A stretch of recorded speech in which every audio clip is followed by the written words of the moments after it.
Hi hello guys, இந்த வீடியோல எதை பத்தி பார்க்க போறோம் அப்படின்னு சொல்லி பார்த்தீங்கன்னா, பவித்ராக்கு மறுபடியும் இப்படி ஒரு வாய்ப்பு கிடைச்சிருக்கா தேவா சார் மூலயமா. அது என்ன, அதுக்கான பின்னணி என்னன்றதாங்க இந்த வீடியோல பார்க்க போறோம். நம்ம சேனலை ஃபர்ஸ்ட் டைம் பார்க்குற பர்சனா நீங்க இருந்தீங்கன்னா மறக்காம நம்ம சேனலை சப்ஸ்கிரைப் பண்ணிக்கோங்க. அப்பதான் அடுத்தடுத்து போடுற வீடியோக்கான நோட்டிபிகேஷன் அண்ட் பாப்அப்ஸ் வந்து உங்களுக்கு கண்டினியூஸா கிடைச்சிட்டே இருக்குங்க. அது மட்டும் இல்லாம இந்த வீடியோ பத்தி உங்களுக்கான கருத்துக்கள் ஏதாச்சும் இருந்துச்சுன்னா தாராளமா நீங்க கமெண்ட் பாக்ஸ்லயும் மென்ஷன் பண்ணலாம். ஸோ ஜி தமிழ்ல ரொம்பவே பரபரப்பா ஆரவாரமா நடந்திருக்கக்கூடிய one of the singing competition show அப்படின்னு சொல்லி பார்த்தீங்கன்னா, அதாவது சரிகமமா சீசன் 5 சீனியருக்கான லெவல் அப்படின்னு சொல்லலாம். ஸோ இதுல பார்ட்டிசிபேட் பண்ணிட்டு இருக்கக்கூடிய ஒவ்வொருத்தரும் சூப்பரா அவங்களோட திறமையை காட்டி பாடிட்டு வந்திருக்காங்க அப்படின்னு சொல்லலாம். அதுல லாஸ்டா வந்து பாத்தீங்கன்னா 1-on-1 அப்படின்னு சொல்லக்கூடிய ரவுண்ட்ல பவித்ரான்னு சொல்லக்கூடிய இவங்க வந்து பாத்தீங்கன்னா சோலோவா தான் பாடியிருப்பாங்க. அதாவது 1 vs 1 ரவுண்ட்லயும் அவங்க வந்து தனியா பாடுற மாதிரி ஒரு சூழ்நிலை இருந்துச்சு. அதுல அவங்க கொஞ்சம் டேஞ்சர் ஜோன்லயும் இருந்தாங்க அப்படின்னு சொல்லலாம். பட் அதுல இருந்து ரெக்கவர் ஆகிட்டு வெளியே வந்துட்டாங்க. இப்போ இந்த வாரமும் அவங்க பாட்டு பாடுறதுக்கான சான்ஸ் கிடைச்சிருக்கு.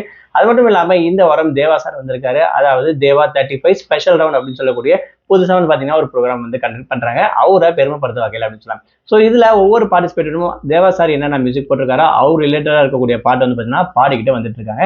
இது ரொம்பவே சூப்பரா போயிட்டு இருக்கு அப்படின்னு சொல்லலாம். ஸோ அந்த வகையில இந்த வாட்டி பவித்ராவும் பாத்தீங்கன்னா தேவா சார் பாடி இருக்கக்கூடிய ஒரு பாட்டு வந்து பாத்தீங்கன்னா சூஸ் பண்ணியிருக்காங்க. ஆனா அவர்கிட்ட இந்த வாட்டி டேஞ்சர் ஜோன் போகிற மாதிரிலாம் கிடையாது, சூப்பராகவே பாடியிருக்காங்க அப்படின்னு சொல்லிட்டு அவர் ரொம்பவே அப்ளாஸ் பண்ணியிருக்காங்க அப்படின்ற மாதிரி ஒரு அப்டேட் கிடைச்சிருக்கு.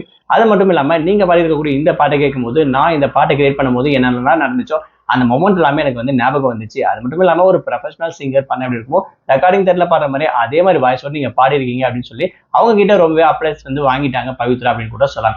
அது மட்டும் இல்லாம நீங்க உங்களுடைய பாட்டு நீங்க பண்ற விஷயங்கள் எல்லாமே பார்த்தீங்கன்னா முடிஞ்ச வரைக்கும் நான் வந்து பார்த்துட்டு இருக்கேன், அதாவது ஃபாலோ பண்ணிட்டு இருக்கேன் அப்படின்னு. அது மட்டும் இல்லாம முடிஞ்ச சான்ஸ் வந்து அவங்களுக்கு கிடைக்கும் வாய்ப்புகள் இருக்கு அப்படின்ற மாதிரி தேவா சார் சொல்லியிருக்காராமா.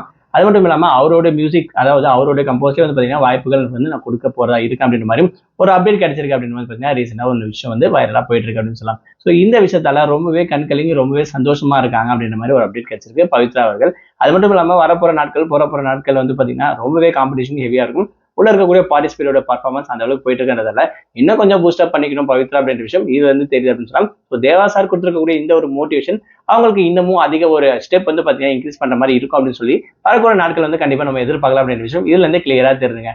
இதை பத்தி நீங்க என்ன நினைக்கிறீங்க, உங்களுடைய கருத்து என்னன்ற விஷயத்த மறக்காம கமெண்ட் பாக்ஸ்ல மென்ஷன் பண்ணுங்க.